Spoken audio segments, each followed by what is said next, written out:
welcome to the Made in Maine podcast, where we dive headfirst to discuss difficult topics, core principles, and the creativity behind the thriving Made in Maine community. We invite you to tune in whether you're a skeptic, on the fence, or have many years designing and creating Maine-made products. Join us as we grow together and continue to put Maine on the map with the Made in Maine podcast. Welcome back to the Made in Maine podcast. So we're getting blasted with some snow right now. It's been quite a nasty wintry mix out there. Yeah, it was a white knuckle drive here for a little bit. Once I got to Old Town, though, it kind of warmed up a little bit, so it wasn't collecting on the road so much as up north. Well, we're dedicated to bring you the content that you want to listen to. So today on the Made in Maine podcast, we got Ciders Woodshop coming in. Yep, Woodcrafting. Ciders Woodcrafting. Ciders Woodcrafting. Yep. So Matt and I are just talking about, how we keep track. How do we stay on track during our days when things get busy? We got a lot of stuff going on. And for me, I'm a sticky note guy and a notepad guy. Matt just noticed that I have 3 different notepads, and they're all specific to, things that I need to do throughout the day. I have one for taxes, questions for my accountant. I have one for ordering notes, what I'm getting low on stock. And then my other one is just my general to-do list. When something comes in my mind, if I don't write it down right away, something else is going to come into my mind and I'm going to completely forget. So there's a lot of different things that are going on. And I also try to use a whiteboard in the office. I've been implementing that recently. I have 3 employees, and so I want to keep them on track. So today we had just a quick little meeting, and we wrote up, some expectations, some goals, some things we want to get done on a daily basis, on a weekly basis, just to kind of keep everybody on the same page. And then we're going to follow up at the end of the day, see what got accomplished, what got done, what do we need to improve on or prioritize for the next day. Yeah, that's really similar to how I do things too. I've got a notepad, just like you. I only have 1 though. You have 3. Yeah. But I usually am writing things on the first, second, and third page, just in the notepad. So the first page is usually what I need to do that day, and then the second page is going to be what I need to do for the next day or coming up soon. And I also have a whiteboard, and I also do things pretty much the same as you. I've got a list of sort of big picture things, like big projects that I need to kind of think through and get things done for. And then I've got an actual list of this project needs to be done by this date, and this project needs to be done by this date, or what have you. That's sort of how I keep track of it. Yeah, and I think it's a good thing. So if you're listening in and maybe you're struggling with all of the things that, maybe you're starting a business, or you're in your first year of business, and there's so many things that you need to do and you're getting overwhelmed. I get pretty overwhelmed easily, especially as the business continues to grow so fast, that if I'm not keeping it fresh in my mind, writing it down and looking at it often and kind of just chewing on it throughout the day, then I revisit it and come back to it again when the time's right. And then so I've just noticed, and also setting goals. I think it's very good. We're in Q1 of 2020, and I think it's good to try to set goals, whether they're financial goals or maybe just business goals. You'd like to become an LLC or incorporated, some bigger projects that you want to do. Yeah, it's those bigger picture things like I was talking about. Yeah, maybe you want to look at financing a commercial vehicle or a property or storage unit, fill in the blank.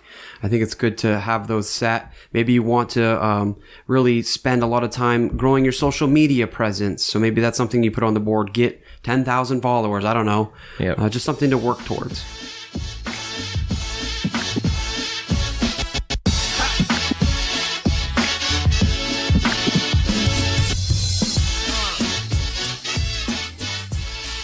In 2015, Bruce and Mary became new parents. They were trying to figure out ways to save money, and with Christmas on its way, he suggested making some cutting boards as gifts.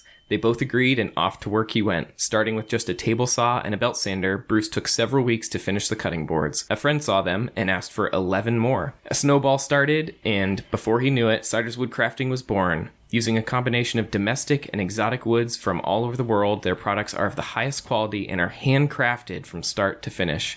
In their first year, Ciders Woodcrafting sold 400 cutting boards, and this past year, they sold over 1,500.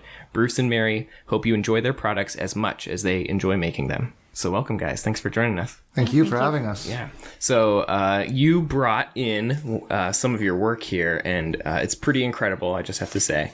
So we're going to be doing, usually we do a giveaway for every episode, but this time we're going to be doing a special giveaway, right? Okay. So Dan and I have both decided that we're going to include some of our products in the giveaway as well. So it's your stuff, some of my stuff, some of Dan's stuff.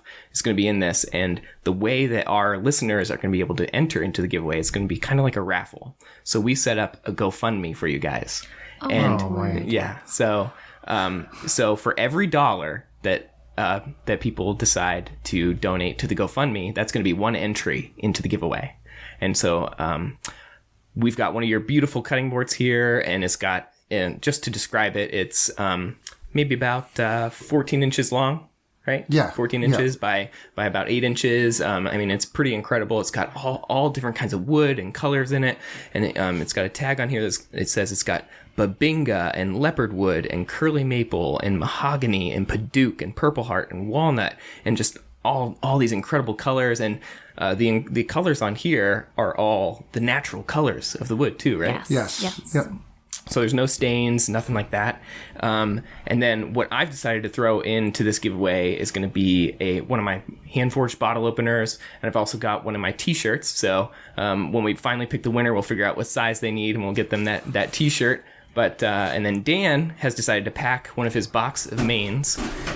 Yeah, and the box of Maine has the classic chocolate whoopie pie in it. It's got the Maine blueberry jam, pure Maine maple syrup. We got sweet and spicy mustard from Ray's, Mainly Coffee's blueberry ledges, sea salted caramels, and we threw in a little lobster guy as well. Yeah. Nice. Awesome. Yeah, it's pretty incredible.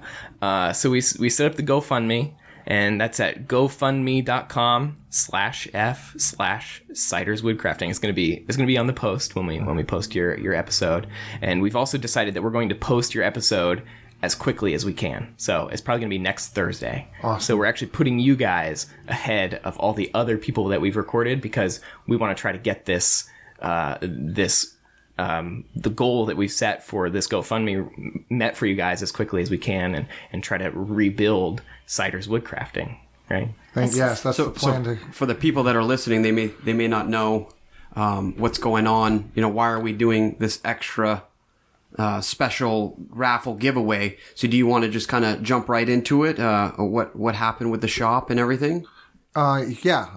So I was at the craft fair that the furniture store in Bangor put on at the Bangor Mall, and had a lot of people seeing some of the cribbage boards I brought in, and they asked if I had any other colors because I use epoxy in my cribbage boards and stuff. And so I was like, I have some, I can go home and sand them, and I can have them for you tomorrow. So I got home from the show, went out. It was a little chilly, so I normally start my furnace in my wood shop, which is a wood furnace I've had in there for 5 years. Started up like normal, shut the door on it, regulated the air chambers on the bottom to regulate the heat temperature, and then went in, had dinner, and then played with my kids a little bit, and then sat and watched TV.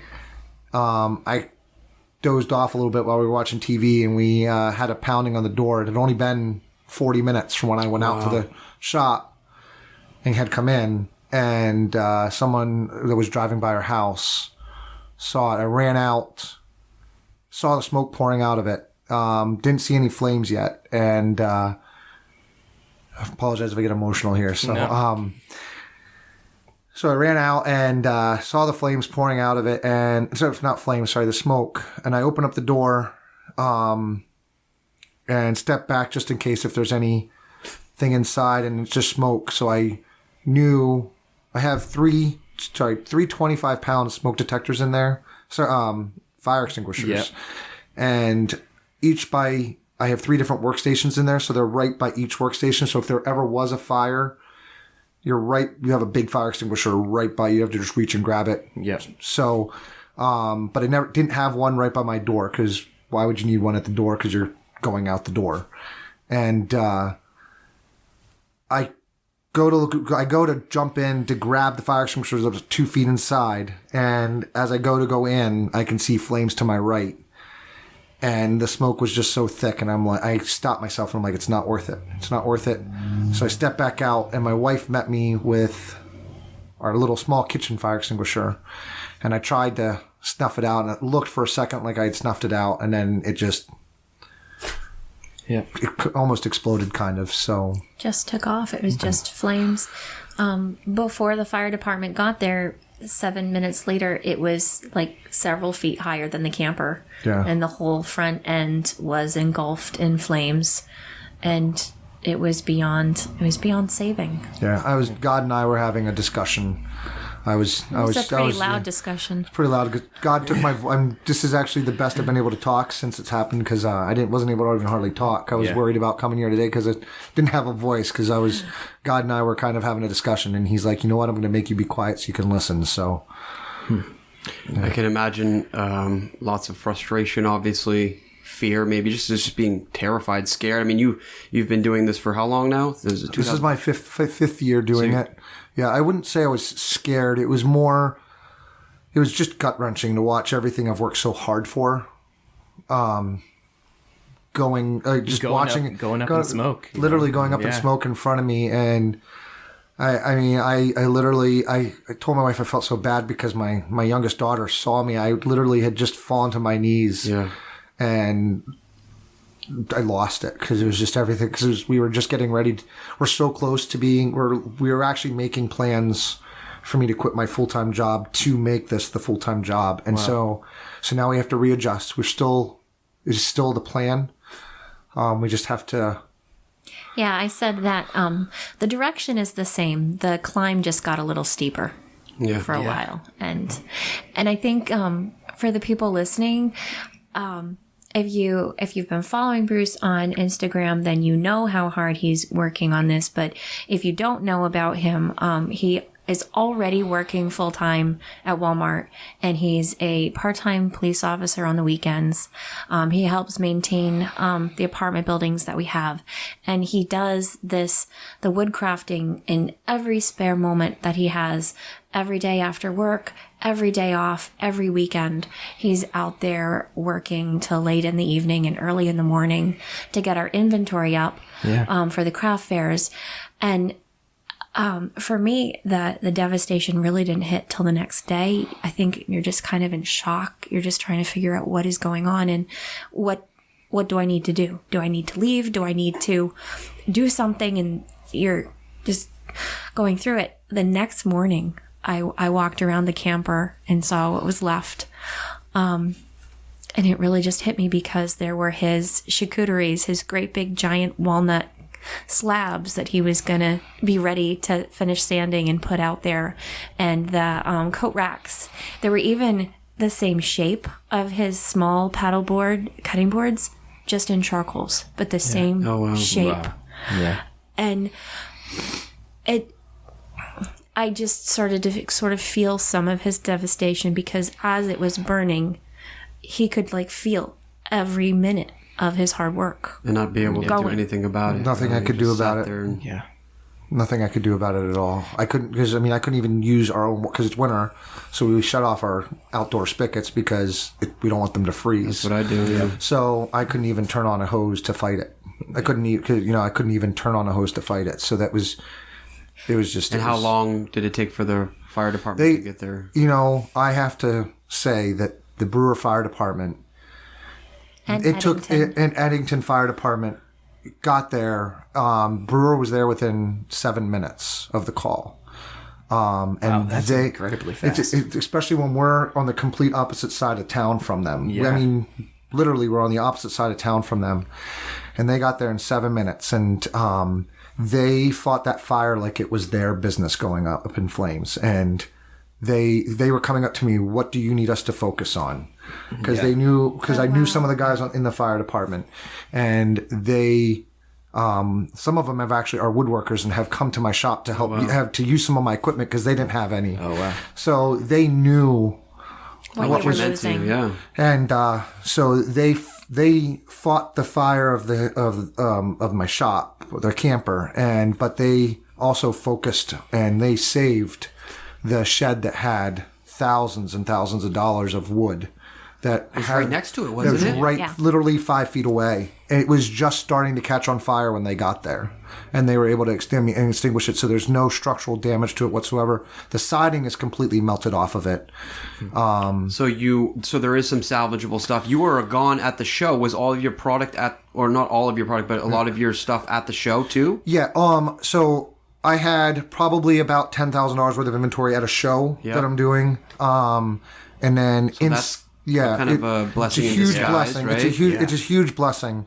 Yeah. There was approximately between customer orders that were custom orders, and then stuff I was producing for shows. There was approximately $20,000 worth of merchandise that was just in the final stages of their being built. Yeah. So how do you how are you going to go about approaching that? You just reach out to the people and let them know what happened. And yeah, we've already reached out to everyone. Everyone has been so amazing. Yeah. And I was, saying, look, this is what's happened, and I apologize, but everything that I was making is gone for you. And I will be refunding your deposits. Every single one of them said, keep the deposit. Wow. When you're back up and running, we'll take our merchandise when you're back up and running. Wow. Which is a huge... Awesome? That is huge. For a small business standpoint, we want to try to meet those deadlines. We have a quality of work, a quality of service that we want to meet, right? Yeah. And out of your control, something happens and you're not able to fulfill that. So I can see how that could put a little stress on you, maybe a little extra burden, but it sounds like people are understanding, people... Yeah. So. I will tell you that I'm not allowed to touch anything right now because we're still waiting on one more insurance adjuster, but I can see one of my customer orders in there, and the wood is not burnt. It has like a light dusting of black on it from the smoke, but it was in a certain spot that there was no fire damage in that spot. There's just smoke damage. Yeah. So I actually think I can salvage that customer's order by just already sanding. ready to dive back into it. So and all of the one of my best friends was there, and he was one of the firefighters. Could I say his name? Is that okay? Yeah, that's fine, it was Tony Cobb. So if you know him, give him a shout out because he's super amazing, and he knew that I had a ton of wood in the back of that, and so he actually went into the camper to fight the fire from the inside and was able to stop what was burning. And so there's going to be a lot that I will be able to salvage. Now I won't be able to use it for cutting boards because of the chemicals that would from the smoke and stuff. I don't feel comfortable using that in cutting boards, but I'll make coat racks, or I'll do cribbage boards or something out of that. Yeah. So you're already starting to figure out how you can salvage stuff, but you did have insurance. We do, and we're still. It's not going to be enough. We're learning that it's not going to be enough, and I think we felt like when we started out, the policy we had was worth what we had in there. Yeah. At the time. And as we grew, our insurance policy didn't. Yeah. Yeah. And that's we were growing so fast, so we're like, okay, yeah, we have insurance, but we didn't think, do we have enough insurance? And that's maybe something that I might need to start considering as well. We were kind of talking about how would we deal with something like that. It seems like you're right now. It's been almost 4 or 5 days since it's happened, but you sound like you guys are already have a way better attitude and just that you want to keep pressing forward. I love that you're not giving up. You're not getting letting this stop you. Well, people aren't letting us give up. That's true. People aren't letting us give up, and I think that's. Kind of go back to my comment where, my argument with God and he took my voice away is because he wanted me to listen to people, because sometimes I have a tendency to not listen and just talk. Yeah. And I have, I think one of the most important things about social media is I was completely against social media when I didn't have a business. But in this day and age, you kind of have to be on social media to survive. But if I wouldn't have been on social media, I don't know if Ciders Woodcrafting would survive this, because I am getting support, and I have people reaching out from all across the country. Wow. Continuously. Continuously. It's a steady stream. I came home from work the other day on my lunch break, and there was a box sitting on my step. And in there was a hand plane and a gift card to Home Depot from a guy in Indiana that I don't know, but who follows me on Instagram. Wow. And with a written note. With a written saying, note. You know, don't give up. Yeah. How cool is that? That's incredible. There's a guy in Texas who follows me on Instagram, and he sent me some money, and I said, why are you sending me money? And I said, I don't even know you. And he goes, I've been following you for several years on Instagram, and it's been fun to watch your business grow and become into something. And he goes, and I don't want you to give up on that dream, so this is why I'm giving you money. And it's just been, it's brought, I told my wife the other day, I said, I don't think I've cried this much since my dad passed away. Yeah. I mean, the guy that inspired me that I saw on YouTube, watching a YouTube video that started me on this journey. MTM Wood has even reached out to me. Whoa. And, he says, I'm thinking about you over here in Russia. Don't give up is pretty much the gist of the message he gave me. Yeah.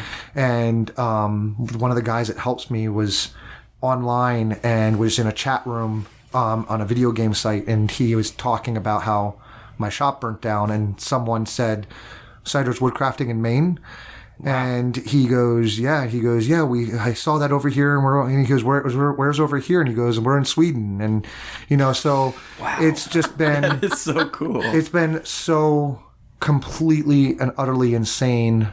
And it's just motivated. My wife was saying on the way here, it doesn't feel like it's our business anymore. It feels like it's, we now have, it's more than just our business anymore, because we have a lot of people we have so many people that are rooting for us. Wow. And it's just been.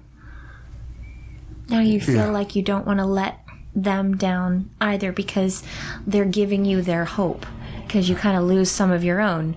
So they're giving you their own hope. So that's a gift that you can't waste. Yeah. Someone sent me a message from a quote from Thomas Edison, and it said, get your mothers and their grandmothers, because they're never going to see a fire like this again.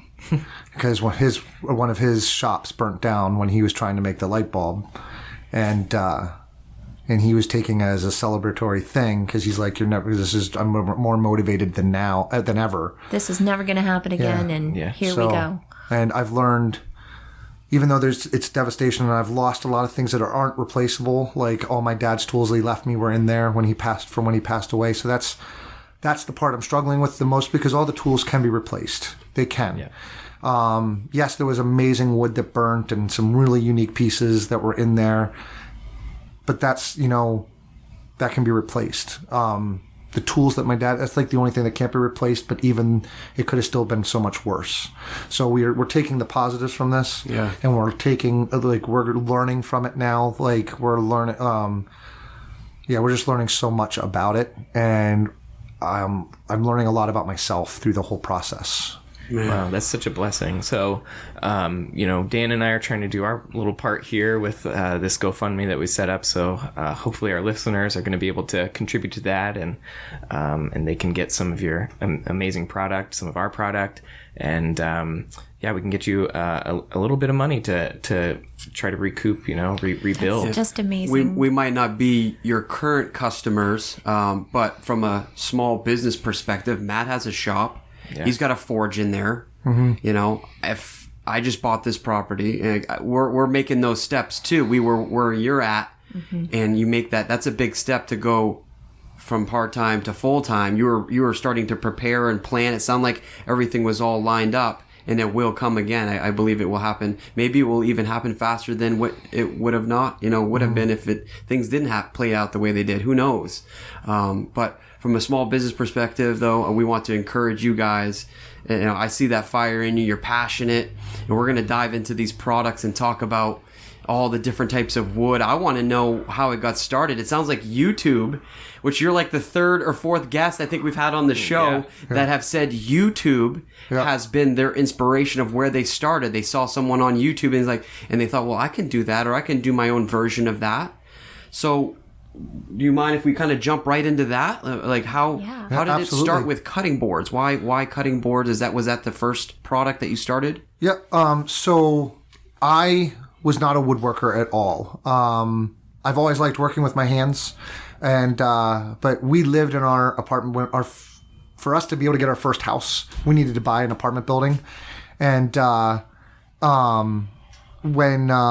we lived in one of our units, and when we had our baby, I'm sitting there, and it's right around October, and we're stressing about money because we're new parents. Yeah, I was in that same spot. Yeah. You know, like I've talked about it on previous episodes. Yeah, I know. I've heard it because as Yeah. I'm out there sanding my boards, I'm listening to the episodes. And, Yeah. and it's just amazing what having a child makes your brain do, isn't it? Definitely. So I'm sitting there and I'm watching YouTube, and I had just done some projects at our apartment building, and I had been doing a lot of searching on how to build a deck. So you know how like YouTube will sometimes randomly give you something based on what your watch it'll history is. recommend something to you. Yeah, so it recommended this guy on YouTube from Russia making cutting boards. And I'm like, that looks interesting. So I watched it, and I'm like, before I knew it, I've watched like 15 of his episodes. Yep. And he's speaking in Russian, and I have no idea what he's saying, but his content was very captivating to watch. And I look at my wife, and I'm like, I think I could do that. I think I could make some cutting boards. And she goes, cutting boards? Why would you want to make cutting boards? And I'm like, because I could probably do it for pretty cheap, and we could get something for all of our family and be done with it. And she's like, sure, go for it. So I have a picture of him in our dining room with our probably 1-month-old baby in one of those little vibrator seats. He's babysitting while he's lining up the cut pieces and clamping them together on my kitchen table. yeah. I think I said that. Yep. So, it's a pretty neat picture though when you look back at the very, very beginning. The other work, the rest of it, to make the thin strips, he did it outside with a table saw, and I can't remember the other one. I always forget. But sander. A sander. It's October, November. You don't have a workshop at this point. You're just outside with the table saw. I did put one of those pop-up tents up. So Yeah. because there was one day it was misting out, and so I needed a tent. So I love it. But so what happened then was one of our friends who is an attorney saw me making the cutting boards. She goes, those look really interesting. She goes, I'm looking for Christmas gifts for my clients. Could you make me 11 cutting boards? And I'm like, sure. And I didn't know what I was doing, and I know I took a loss on it now looking back at it, but I mean, it's still, you don't know when you're first starting, you don't know what you're doing. Sure. And so I made 11 cutting boards. Well, her clients then contacted me, and it just started snowballing. And I mean, those first few months, I think we made 35 cutting boards in that first month. Probably. And I look at her and I'm like, should we think about maybe doing this as like a part-time thing? Because I'm really having fun doing it. And I think another thing that sparked our passion was discovering what woods were out there. We took a trip to Pennsylvania, and we stopped at one of those lumber mills and looked around at what they had, and were just amazed. I remember the first time seeing zebrano, thinking that this is natural. There is a tree growing right now that has this type of wood in it. Describe that. What is zebrano? So look like? zebrano is it's called zebra wood. It has stripes of white and dark through it. And so before, we just started with domestics: cherry, maple, walnut. I fell in love with walnut. You're a converted woodworker's wife when you just, fall to pieces over how pretty a new slab of wood is. But yeah, I think that started some of the passion too, because it was like, this is cool. What can I make next? And that's when it just sparked. You started coming in with all kinds of different shapes and sizes and patterns out of that tiny, well, not tiny, but camper, out of the camper, because that's what you had. yeah. Wow. So I'm looking at some of your work right now, and you've got all these incredible colors that are coming from here. I mean, this is probably some Purple Heart in here. Yep. And do you use any bloodwood or anything like that? No, I don't. Anything that's red like that? So Paduk is what we use for red. When I first got into this, I wanted to make sure whatever woods we use are not endangered and we're not hurting our planet. Sure. Sustainability. So They're not on the endangered species list. yeah. So yeah. And I also learned from some things Bruce learned along the way that they have to be hard enough to, be durable as cutting boards. That makes sense. There's also woods out there that are not food safe. Which was shocking to me because it's wood, so woods should be food safe. But there are some that have toxins in them that aren't good for you. Yeah. Or some, is it white oak that's too porous? White oak is okay to use. It's red oak that you don't want to use. Okay. Yep. And why is that? It's too porous? So white oak has a natural antibacterial agent in it that actually helps disinfect any from any bacteria. The red oak does not have that property. Both white oak and red oak. And this is a huge controversy on any woodworking page you go to. Sure. So I'm going with the more cautious side of that argument. I'm not picking a side on it. I'm just going with the more cautious of that. Red oak is just more porous and it can hold bacteria. But then there's that argument that because even the FDA has said that wood is safer to use than plastics. And they recommend that restaurants use wood over plastic, and they've actually even mandated that restaurants have their plastic boards. They can't have any grooves over a certain depth in them because those grooves are hard to clean. Sure, yeah, and they'll hold bacteria. And they hold bacteria and stuff. So a lot of restaurants have actually started switching over to woods because wood doesn't usually, as long as you keep it treated properly, they don't get those deep grooves in it. And even if there's bacteria that gets into the wood, all wood is still porous, but it's still, even though it's not a living tree anymore, it's still kind of living because those pores in the wood will wick away the bacteria. So as you clean the board, the bacteria is being naturally wicked away. So what are you treating these with? So my wife, I'll let her take that because she's kind of created that. Well, it's developed. That's a better way to say it. But we use, it's 2 ingredients. We use mineral oil and beeswax. Anybody out there that has a wooden cutting board, do not use anything you cook with to treat the board. Whatever you cook with will eventually rot, spoil, stink, and it'll make your board stink. Yep. So use mineral oil. But we combine it with beeswax because that's going to get you the feel, that smooth feel, and also keeps the water out a little bit longer.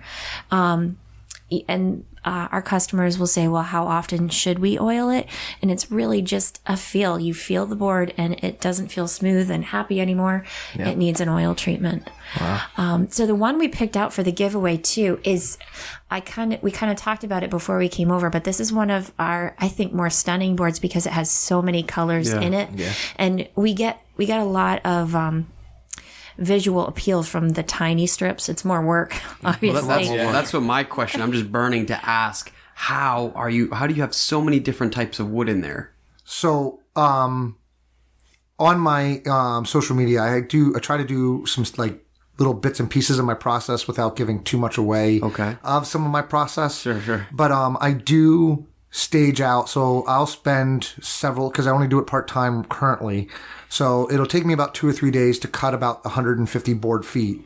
And so I just go through and I'll just be ripping the wood on my table saw into these different widths of wood. I have about 3 to 4 different widths that I cut the pieces in. And then I line them all up, species specific.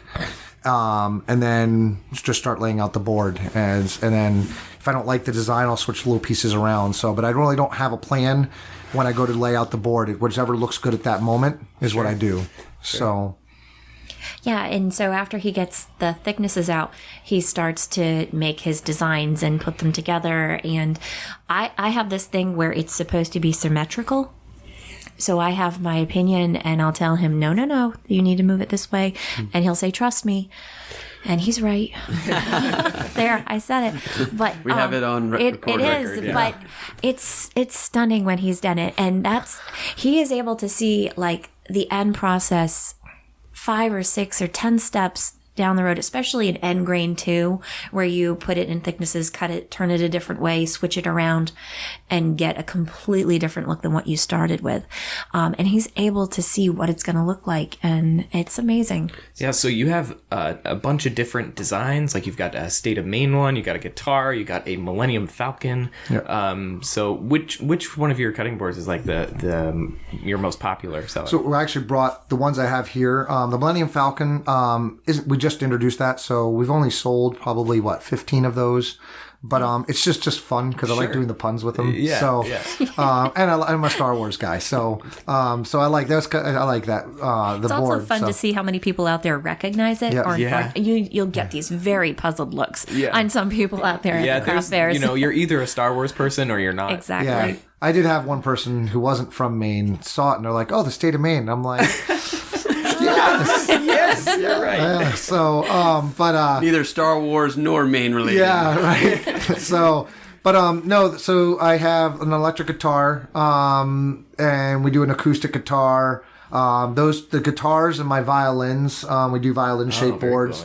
Cool, People go nuts for it, and one of the reasons I brought the guitars, introduced the musical instruments, is I want a lot of people that cook are passionate about cooking, and a lot of people want to have fun with their cooking, and so a lot of people also, when they're cooking, also have another passion, and music reaches a lot of people, and so it's fun to watch people come up, and when they see the guitar, their faces just light up, and that's kind of one of the things that makes me so excited about doing, because I love people when I see someone walk up and they just silently mouth the word wow, I'll say thank you. And they're like, what? And I'm like, I said, it's one of the biggest compliments I get when you don't say it to me and you're just mouthing it to yourself.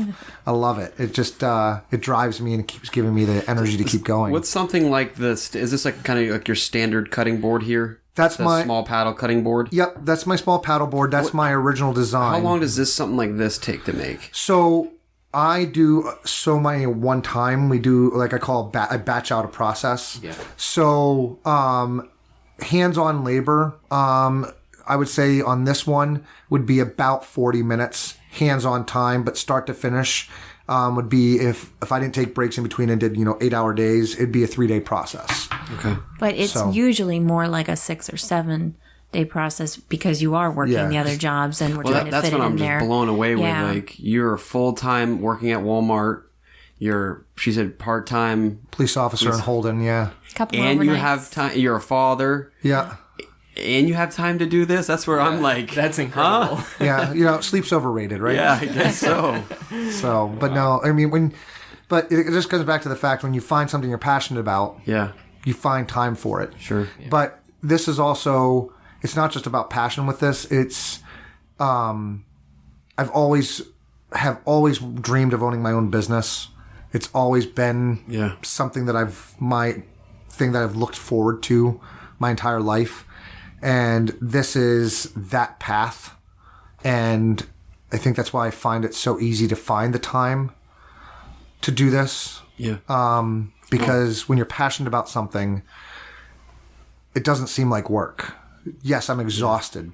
And yes, there are some times when I'm like, oh, I don't want to go out and sand. But it's that passion that just drives you. That is awesome advice for anyone listening. If you're thinking about starting a business, your own business, it might start small, it might start as a side hustle or a side thing that you have going on, but have it be passionate, like Bruce is saying here, that where you don't even think about the time, you just work at all time, at any free time that you get. And I think a lot of people are searching for that, and hopefully this podcast can give them some inspiration to maybe start that. Just start. So we kind of... Yeah, I mean, maybe it would even turn into a passion. You know, you might find something that you're a little bit interested in, and then it turns into passion. That was kind of the way it was with me. I had tons of experience with all different stuff, with woodworking and molten metal casting and all sorts of stuff. And it just sort of ended up that I kind of fell into the blacksmithing.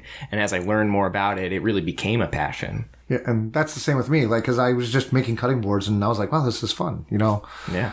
So where did the name Ciders Woodcrafting come from?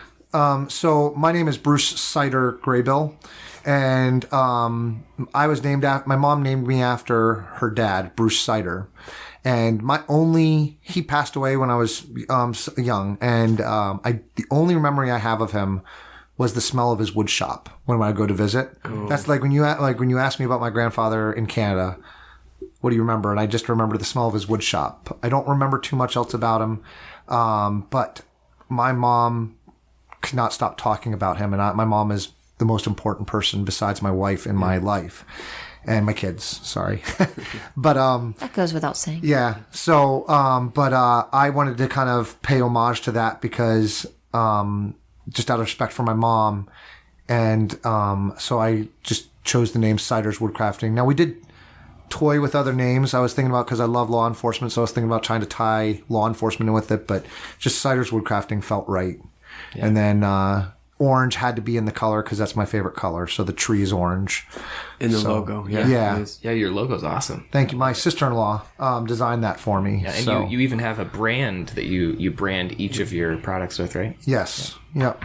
Very cool. He used to heat it up on the stove. In the because we had a gas stove, so he'd come in and turn on the gas stove and heat the brand up. Then he graduated to a blowtorch. Yes. But that's how it is, though. I want people listening to know that it doesn't come overnight. It's gradual. You know, you start getting the tools and you start learning about different types of wood, and you just start putting more and more into it, right? Yeah. I mean, in some like. We're going to kind of go back to the fire a little bit with, like, we're sitting and we're doing the inventory list of what we had in there. Yeah. And Mary said to me last night, as we're going through and we're researching what we spent on tools. Yeah. She's like, wow. She goes, the business really has brought a lot, because we're looking at all of our tools that the business has bought us. yeah. And Yeah, because I do the bookworks and I see the income from the craft fairs and from our online website. And when you said Ciders Woodcrafting, we need to say it starts with an S, not a C, like some other confusion. But when I look at the inventory of what's coming in and going out, I think, okay, this doesn't feel like it's, the margin isn't that big here. Okay. We're getting this and we're spending that, but going through the camper, I wasn't out in the workshop like Bruce was and seeing all of the things that he used every day and every week. And no, he knows in his head what he spent to get that and what he spent to get that, and tallying it was really daunting. Like, the last 6 years of our life, we were acquiring this. And now we got to start again. But I want to go back to the starting small for the people listening, because I would say, honestly, it took 3 years of small craft fairs to figure out what our audience was, who our customers were, what they were looking for, how to set our price point. I mean, it is a process, and it does take years to grow to where you want to be. Yeah, we made a lot of mistakes. I mean, first craft shows, I was selling stuff for what I thought was the right price. And it sold really fast. And and I was like, man, this is selling really good. But wait a minute, I don't have much money. So it took a lot of learning. Sorry to the other people out there. But when we raised our prices on some of the stuff, we actually didn't see much slowdown when we actually figured out our pricing. We did have to change the area that we did our craft shows in. Yeah. We really didn't see much of it. I think actually saw an increase in our product, because I think people more associated with our stuff with quality than That's just. a good point that you mentioned that. Yeah. What do you think on that, Matt? You find something similar? Yeah, I mean, I started with my prices very low, and I think that really helped me, particularly online, because I was able to be more competitive. But then as time went on, it got to the point where I couldn't keep up with the demand for it, and so I ended up having to raise the prices. And by doing so, people really start to look at your product as something that is of higher quality, and they value it more, and so they're willing to pay that higher price for it. Yeah, I value all my customers, and sometimes you go to shows and people will look at your prices, and then they'll like kind of eyes will budge out of their head because they're looking at one of your more intricate pieces. Yeah. I'll be honest, that's when I saw you guys for the first time at the Harvest Festival last year. You had some really pristine cutting boards on like the top shelf. Yeah. And they were beautiful. They were colored. Was it like a soy-based epoxy? Yeah, soy-based epoxy. And I was thinking, wow, that's, almost $200. And then I go by a few hours later and they were all gone. Yeah. Wow. So I was like there's this one customer, just six of my, not customer, person that came to my booth, and she's like, she goes, "You're never going to sell it for that price. Wow. I'm going to come back tomorrow and then we'll bargain on the price." And I said, it's going to be gone tomorrow. And she goes, "For that price, it'll be here tomorw." When she came back the next day, it was gone. Those are fighting words. I get that too. I get that too. Just some people don't understand. Maybe I'm a little uneducated now that you're telling me all these different types of woods and the amount of time that goes in it. If this was an hourly thing, one of these cutting boards would be way more money. So it's like Matt's talked on it a little bit about valuing your time. So what I do is I figure out what I'm going to pay myself, which we haven't taken a paycheck yet because we've been trying to grow the business to get us to that point where I can start taking a paycheck. But I still add my time into the price. So what I did was when we were starting to get our initial prices, I kept track of every single minute of each board, and we would go through and I'd make 5 of each board. So then I'd get a standard, okay, and then I would take how long it took to make 5, and then I would divide that by the 5 to see what my time was for each board to get a standard. And so then I would know what my price would be for each board. And then as we grow, get better equipment and refine our process, we can still maintain that price, but now we're making more profit because we're low because now with volume, yes. So, and when you refine your process and you can make more in the same time frame, and people are still buying it at what you're worth now, you're starting to make more money. So when we were really starting to get that process down, I actually had to hire. I had 2 people working for me during the summer because we couldn't keep up with it because I had a law firm order 400 cutting boards that they needed for Christmas. It started out that they wanted just 100, and then they were just going to give them to their employees. And when the I don't know what you call them, the partners of the law firm, saw them. They're like, no, these aren't going to be just for our employees. We're going to order them for all of our clients. Wow. Because I gave them samples to take in so they could decide which ones they wanted to give to their, and so they ordered, it ended up being 300. And then a month before the delivery date was due, they called up and said, hey, we just acquired another law firm. Can you make another 100? Wow. That's hard to say no in a to. Month. Yes, in a month. Is. But still a lot of stress. So speak on that. So someone that might get a large order, it can be really, really exciting at first. And you want to say, yes, we'll do it. But like, what was going through your mind? Did you have to say, well, let me look at the time frame? Did you have to use that method of, exactly how much time it takes you to make a board? Yes. So, wholesale has kind of been a touch and go thing with us because we're selling so well at retail, doing full price at shows. So when we did it, we knew we were going to not be making as much money, but we also looked at it as they're giving these away as gifts, and our brand's going to be on every single one of them. Bingo. And so yes, we're not making full retail price on these. However, we're getting these into 400 people's hands that we've already been getting clients now from because we're getting people who are like, hey, we got this as a gift. Yeah. Can you do something for us next year? So we already have people that have been reaching out to do. So we actually created a corporate gift program, and we actually listed the boards that would be available on that and what the price would be versus the retail price. So wow, very nice. Yeah, your cutting boards they're out there in the world, and I actually came across one not too long ago. So really? a friend of ours, I went over to their house for a little game night with my wife, and they had right on their counter, they had a Ciders Woodcrafting cutting board, and I was like, I know that guy. It was this Christmas. So it's Christmas morning. The girls are opening up their stuff. Bruce and I are. Well, Bruce is not in the workshop at the moment.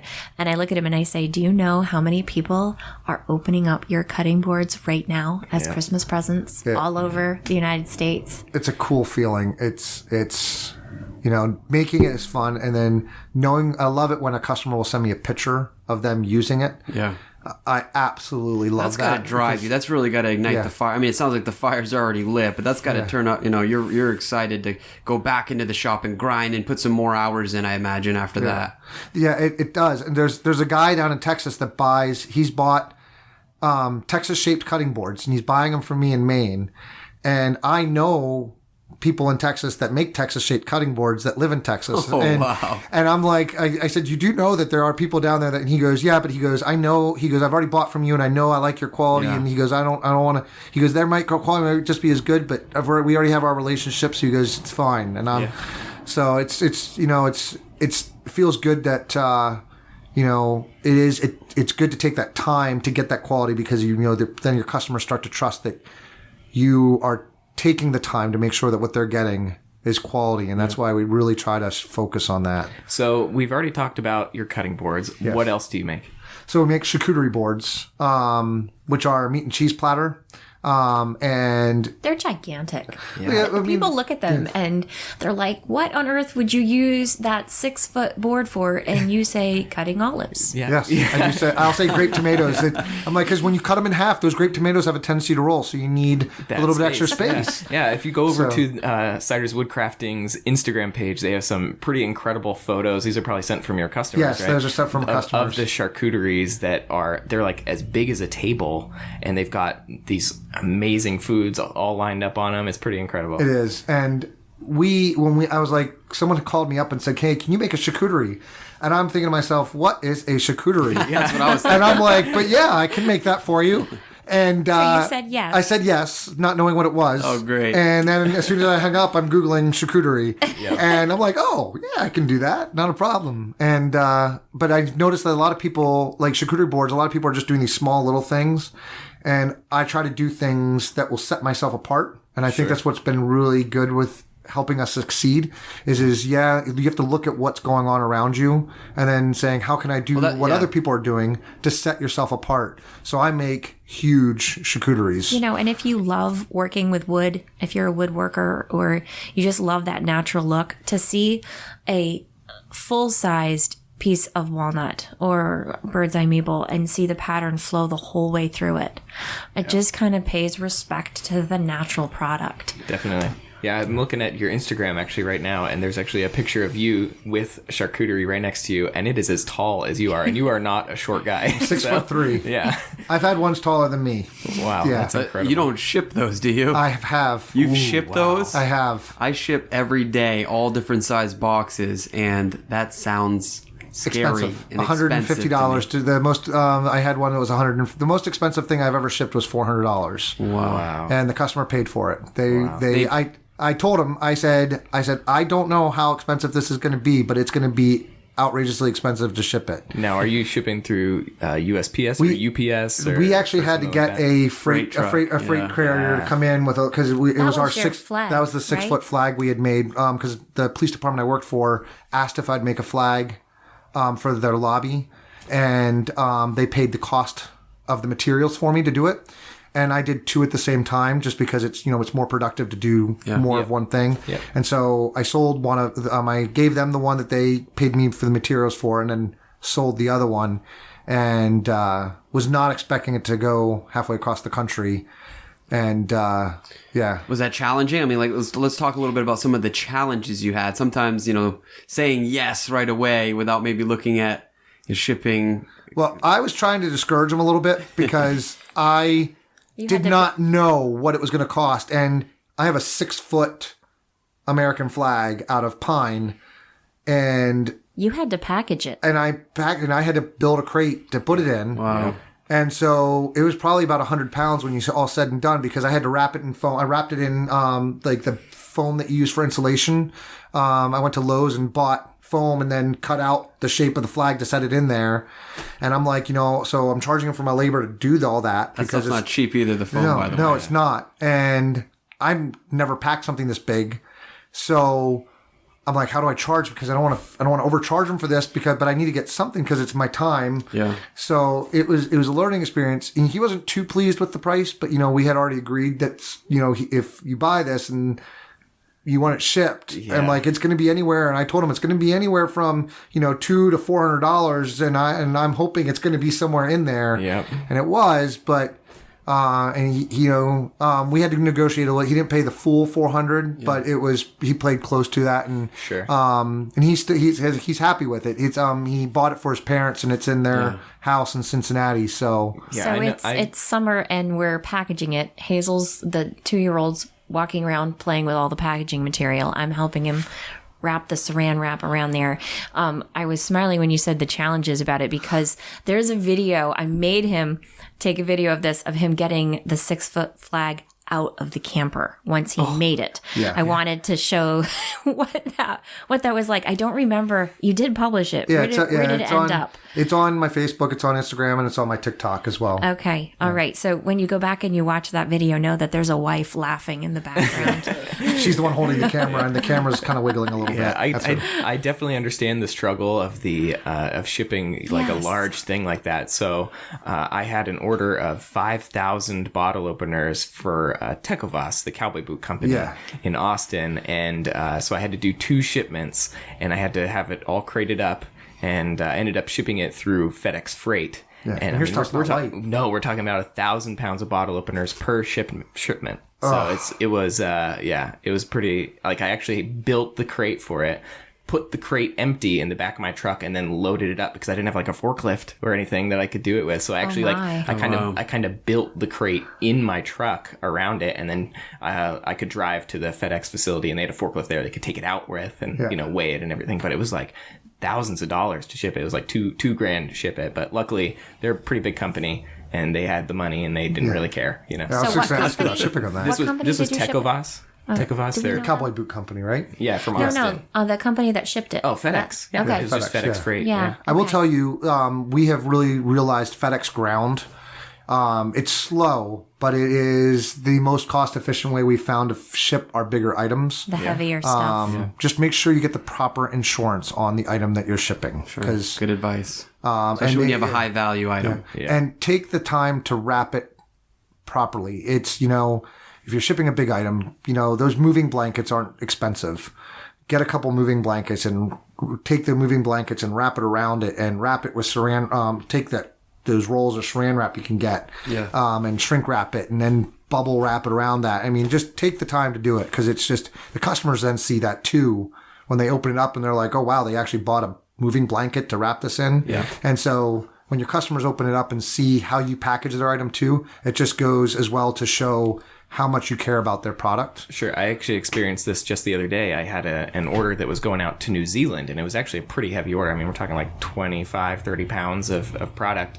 And I could have packaged it in a flat rate box and shipped it to them, but I didn't really feel comfortable doing that because, like, if it broke open or whatever, it's not going to get there. We're talking about like a multi-$100 order. So it was like, okay, do I spend $50 more and put it in my own double wall box and staple it closed with, industrial staples and, fiber tape and all sorts of stuff, and just make sure it gets there and make that choice and trust your gut on that. Like if you're having a gut, like you're giving it a second thought, because I come across that a lot shipping. I'm like, I don't know. I think I should do a little extra on this. Something's telling me it might not make it there in the condition we want it. Yeah. You want, like you touched on, you really want your customers to be blown away when they get the product, especially if they're spending a decent amount of money on it, right? You don't want it to show up all busted up, no packaging, anything to protect it. Yeah. So and if they open it up and they can tell that you did everything possible to package it safely and it still is damaged, then they're not usually angry at you. They're angry at the shipper. Yeah. And so then they're usually more willing to work with you on it. And so it is worth the extra time and even the extra money. I know it takes money out of our pocket, but the respect you get from that customer builds that customer that's going to come back to you. And they're going to tell 10 people if it's a good experience from start to finish. Even if you have a hiccup, if you solve it the right way, they're going to leave you a good review is what I found. And they're going to tell 10 people, as opposed to you saying, no, we're not going to take care of that. Then then the opposite's going to happen. Yeah. With every cutting board that we sell, we give a product care sheet, and in the product care sheet, we have a little blurb that says, how to take care of the board. Yeah. But then there's also a little blurb in there that says, if something does go wrong with your board, please reach out to us. Give us the opportunity to fix that. Yeah. Because we want to make this right for you, because we are very passionate about what we do, and we want you to enjoy the product we make. And, no one is perfect, and we try to make something that's perfect, but we're human too. Yeah. And so we just ask that, we tell our customers, please let us know if something goes wrong, because we want to fix it. Yeah. I think another piece of that too is presentation. You want your product to arrive secure and show some care on how you wrapped it. But like the box you have there of all the Maine goodies, you opened that up earlier to show me us what was in there, and it made me hungry. It looked really inviting, and that's your reputation too. So I think presentation is part of it. So, Bruce, what I want to know, because you're a man of many hats, what does your normal day look like? So usually I get up around 5 in the morning and we'll look at some of my emails and respond to comments on social media and stuff, and then I grab breakfast. And if hopefully my wife is usually downstairs teaching because she teaches English to kids in China online. Nice. And then so I will grab breakfast, and if the girls wake up, I'll take care of the girls until she comes up, and then I head out to Walmart and I'll work there until 4. And then when I get home, as soon as I get home, I don't even come in the house. I just go straight out to the workshop and would start the wood furnace, and then come in, have supper, play with the kids for a little bit, get changed, and then head back out to the workshop. I only would check my emails about once a day. Sometimes I'd check them at work when I was on my lunch break and stuff, but I'd work sometimes till 8, 9 o'clock at night, or until midnight sometimes, depending on what I had going on. I would come if I was out there real late. I'd usually come in to help Mary put the kids to bed, but then go back out and work more. So I love that, because it kind of sounds similar when I worked at home. Yeah, that's very similar to how I'm doing things right now. My wife is home right now from work, but she's going to be going back to work here soon, and the way it kind of works with us is I watch the kids during the day. She comes home from work and I go out to my workshop. Mm-hmm. And so same thing, like I might go in and help her put the kids to bed or whatever. But long nights out there working in the forge. When he's doing glue ups, so he has all those thin strips that need to be put together in different color patterns, he will go out at 5 a.m. and start gluing them up, because there's a process for timing. Yeah. They have to sit for so long, and he only has so many clamps, so he can't do as many as he'd like all at once. So it's get those glued up, let them dry, separate them, and do another batch. So, and I'd add to that also you are able to come home for your lunch breaks, and that's like a business meeting. It's okay, what sold online, and what do you need dropped off here, and who do I need to call? I love the fact that you guys are a team on this.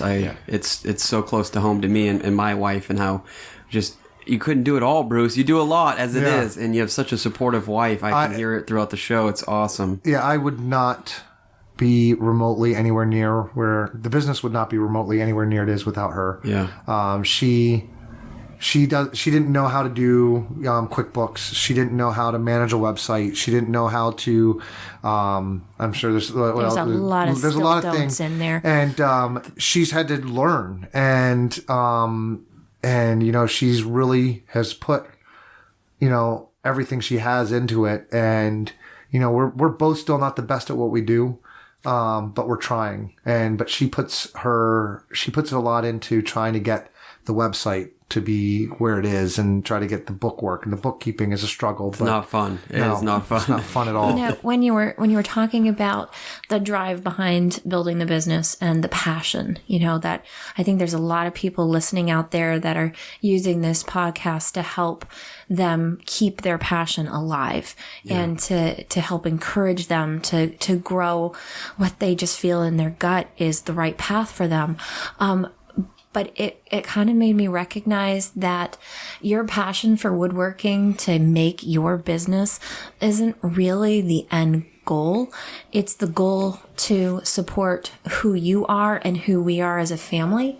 Because if you are stuck where you are and you still have this passion for something else, it isn't healthy for you. It's not who you were meant to be.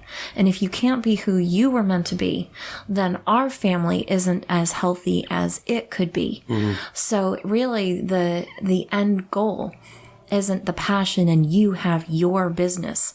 It's you're doing what you were meant to do, and you are stronger because of it, and we're stronger because of it. Yeah. And to add to that, the big reason I want to be full-time doing this is because, I'm working in law enforcement, and I'm working at Walmart, and then I have to go, when something happens at one of the apartment buildings, go to the apartment building and take care of that. And I feel like my family is on the back burner. And I hate that.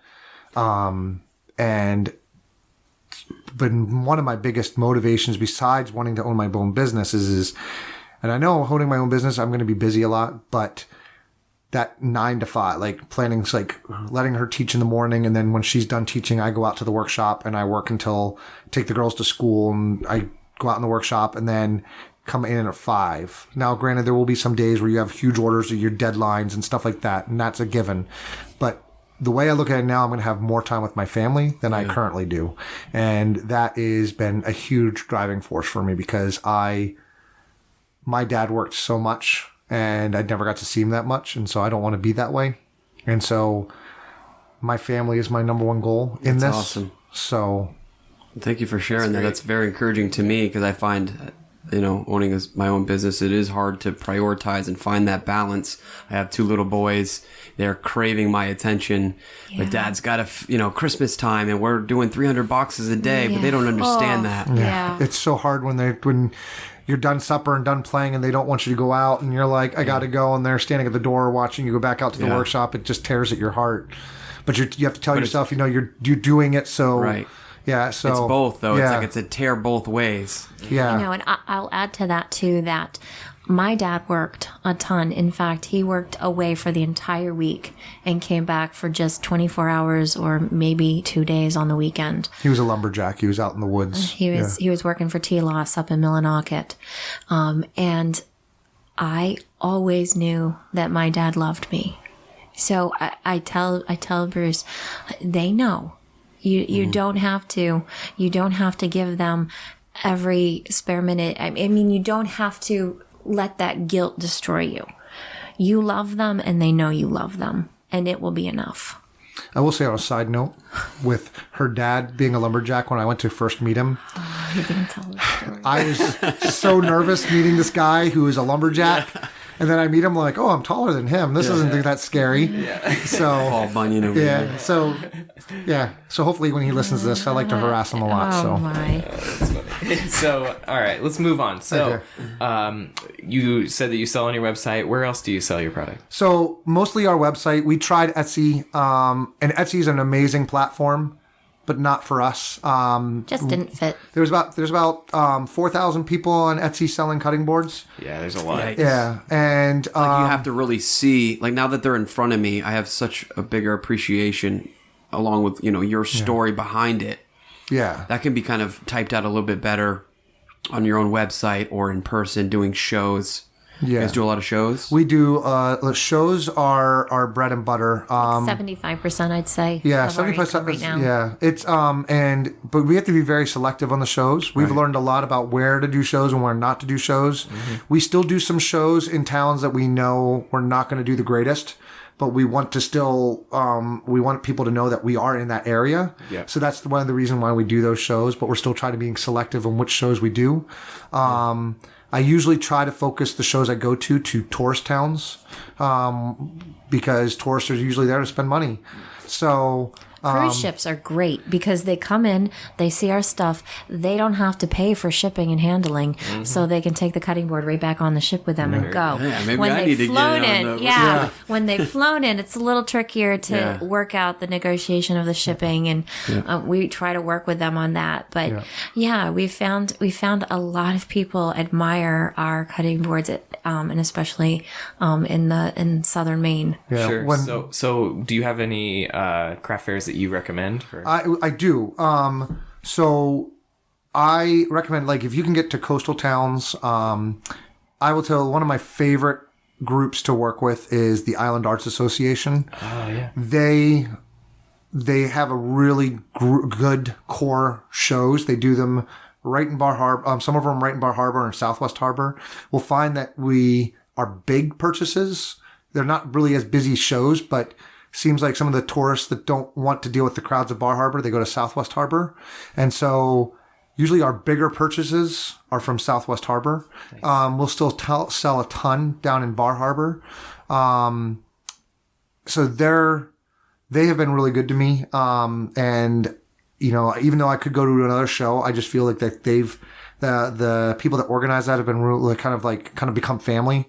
And so, and we do really well down there, so we want to stay with them. But I do recommend researching what shows you're going to do. If you're not sure you want to do the show, go to the show 1 year before you do it.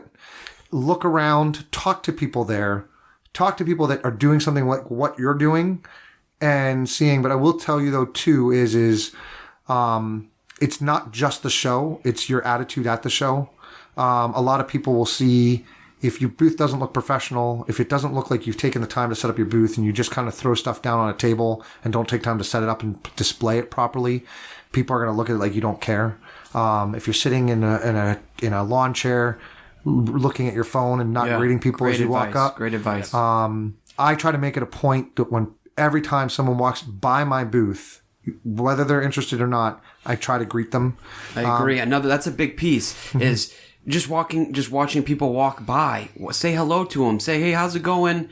Have you heard of Ciders Woodcrafting? Do you know what we do? Try to engage that conversation. Some people need you to engage with them. Yeah. And I like that you mentioned that. And when I kind of put a piece up on the Bangor Mall Craft Fair's Facebook page because people are saying they weren't doing great in sales, so I kind of gave them some tips. But one of the things that really works well for me is have something positive that's shocking to say to someone to get them to stop and be like, what did you just say? And so when people, because there's so many things going on at a craft show, and sometimes people are just overwhelmed with everything going on. They might see you, but not see your stuff. And so when you say, hello, how are you today? And they're like, good, how are you? And you're like, I'm absolutely amazing. Thank you for asking. And they're like, what? And then they'll tell me, look. You know what I say?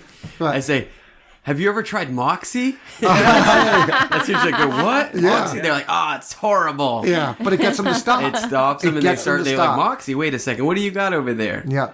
And so getting them to stop and they just look. And then you know how many times people, if I wouldn't have said something, that they would have just walked by. Bingo. And then they'll come in, and if they don't buy anything, 99% of the time they take a card. And there's been shows where I have thought, this has been a waste of my time. And then I get huge orders from a show. I was just down in Boston, and I was hoping to do 15,000 in sales because of all my expenses and everything I had, and we only did 9,000. And I say only 9,000. Really good. It was still really good. I was kind of bummed about it though because I was hoping for 15 because of how much money I'd invested in the show, and I was kind of bummed about it when we got back, and then we get close to $8,000 in orders from people that saw us down in Boston. And so then you're like, okay, so yeah. I think that craft fairs and dealing with your customers, like that really could be a whole nother series of podcasts because we've been talking back and forth as we've been experiencing this together on what we've learned and what we see from other vendors, what we see from customers.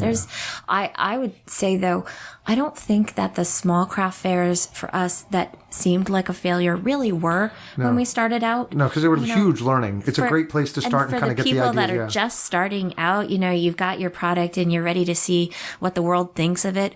I wouldn't tell them to go to Bar Harbor for their first craft fair. No. I wouldn't advise you want to start out small, but and then start out small and learn what is selling and what's not selling, and kind of try to get some experience on use the small shows to figure out how do I set up my booth, how do I make it look good, so then you're not losing money trying to figure that stuff out. What works, what takes forever to set up at, and granted, my display takes forever to set up, but it does. It takes forever to set up. It looks great. I mean, it looks like a store. Like you set up all these shelves and everything. I mean, it looks like what 15 years at Walmart gets you, right? Perfect. No, but I and that's another thing. I love sales. I used to sell cars, so I used to sell Volkswagens and Porsches and Audis.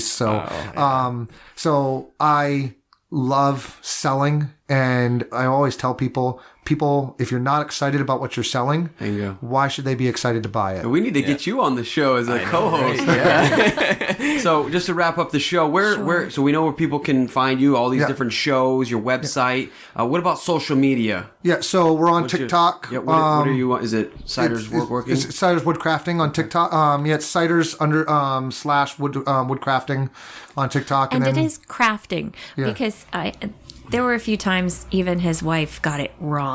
So it is Ciders Woodcrafting. If you're listening.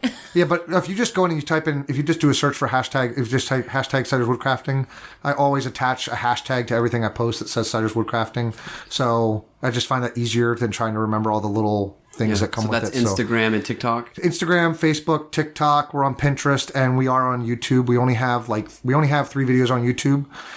When we get more full time, we will be focusing more on our YouTube channel. But right now, we only have 3 videos up there. So we have talked about on the drive over that we're gonna try really hard to keep either your TikTok or the Facebook updated on what's going on with us now that we've gone through this fire and how we're rebuilding. So you can kind of follow our rebuild along there. You're talking about rebuilding.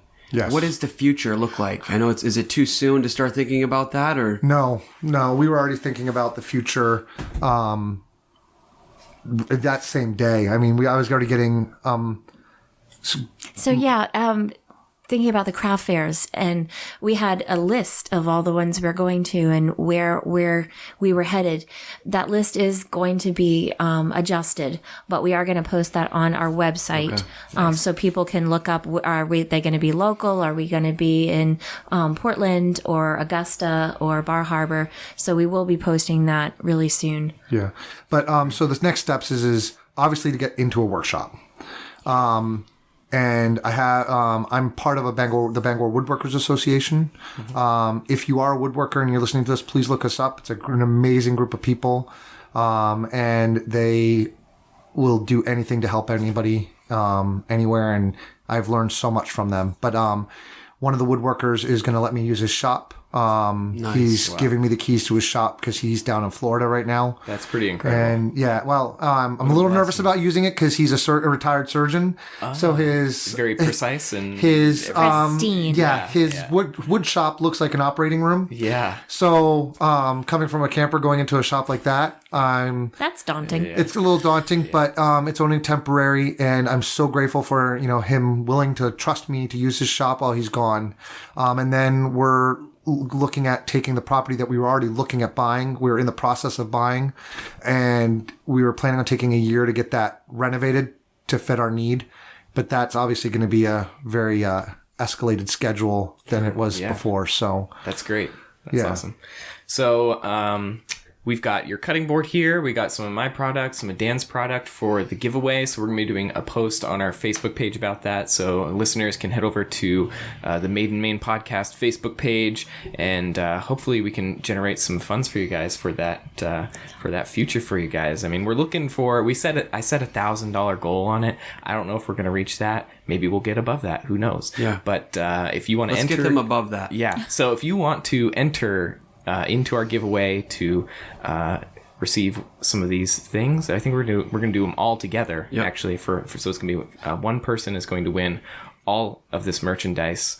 Head on over to the GoFundMe page. It's going to be posted on our Facebook page, and for every $1 that you donate to our GoFundMe, that's going to be one entry into the giveaway. That's amazing. Thank you so much. Yeah, thank you. Thank you guys so much for coming out. You guys are excellent interviews, by the way. It was very good. If you enjoyed this episode of the Made in Maine podcast, then please consider supporting us through Patreon. Patreon is a great way for our listeners to support the podcast by donating a couple bucks to us for each episode that we put out. The podcast has not been free to produce, from the equipment that we need to record these episodes to the fees that we pay to host the podcast. It does cost us some money, and any amount of support that you can give would be greatly appreciated. Right now, there are 3 tiers that you can choose from, and some of the donor tiers come along with some benefits. So head on over to our Patreon page at patreon.com/MadeInMaine podcast to learn more. You can also help us put Maine on the map by sharing episodes on social media sites like Facebook or Instagram, anywhere that you think someone would be interested in our content. Another way you can support us by leaving us a review on the podcast app that you are listening on. And we may even choose your review to share it on the next episode. You can find us on Made in Maine Podcast on Facebook at facebook.com/Made in Maine Podcast. You can also find each episode on the podcast platforms like Podbean, TuneIn Radio, Google Play, and now on YouTube as Made in Maine Podcast. Thank you for listening and helping us put Maine on the map.